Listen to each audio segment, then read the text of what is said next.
नाव गाव सांगा आपलं पत्ता हे दोघांचं पण पत्ता शिवलिंग सदाशिव वाडेकर राहणार पारणे तालुका पारणे जिल्हा नगर. हां हा आजार केव्हापासून होता? हा हे काय झालं 5-6 वर्षापासून हा आजार होता पण आम्हाला काही कळलेलं नाही. हां बघा आम्ही ही झोपूनच राहिली, आम्हाला जेवण सोडून मिळत नाही काय एक दिवस.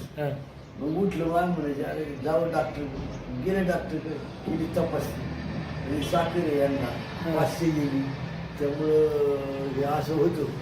त्या ते गोळ्या खावं लागतील, रक्त तपासून घ्या, रक्त तपासून घेतलं, रक्ताचे बदल जास्त आला. मग आम्हाला त्यांनी गोळ्या जास्त सुरुवात केली. मग आम्ही आपल्या 4-5 वर्षापासून 4 महिने झाले की जायचं, 4 महिने झाले की गोळ्या आणायचं, खायचं, गोळ्या आणायचं, खायचं. आज पण असे जीव गेले. आजचा वर्षापासून असा प्रश्न झाला, उठता येत नाही, बसता येत नाही, असा प्रश्न निर्माण झाला. आता नाविलाज आहे, पण तरी पण डॉक्टरकडे जाऊन गोळ्याच आमचे.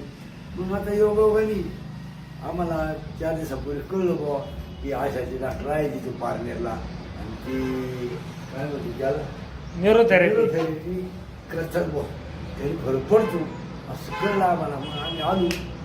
आता 3रा दिवस आहे. पहिल्या दिवशी काय अवस्था होती आपली? पहिल्या दिवशी म्हणजे चालता येत नव्हतं ना, चालल्यानंतर 3 जागी बसावं लागलं आम्हाला. 3 फाटागाव घर आहे त्यांचं, त्यावेळेला 3 ठिकाणी बसून मग दवाखान्यात यावं लागलं. तेव्हा आम्हाला दुसऱ्या दिवशी चोळल्यानंतर आम्ही आमच्याच पायाने आणून आमच्या पायानेच घरी गेलो. म्हणजे थोडासा फरक वाटलाच आम्हाला. वाटला तरी म्हणजे आत्मविश्वास वाटा का बाबा बरं होईल आता ह्या चोळण्यामुळं का व्हायला काहीतरी आजाराला आपला फरक पडणार आहे अशी खात्री पटली. नाही पेशंटला इथून 2-3 वर्ष रात्रीची झोप लागत होती का? नाही झोपण्याची 11 वाजे 11:30 वाजेपर्यंत जागीच असते. लोक वगैरे जरी पडून राहते ती झोप येतच नव्हती. त्यामुळं आता व्यायाम झाल्यामुळं इथं स्टीम बाथ केल्यामुळं हा त्यामुळे वाफ घेतल्या, वाफेचे फायदे वाफेमुळं झोप लागते. आता काय अडचण येत नाही. हां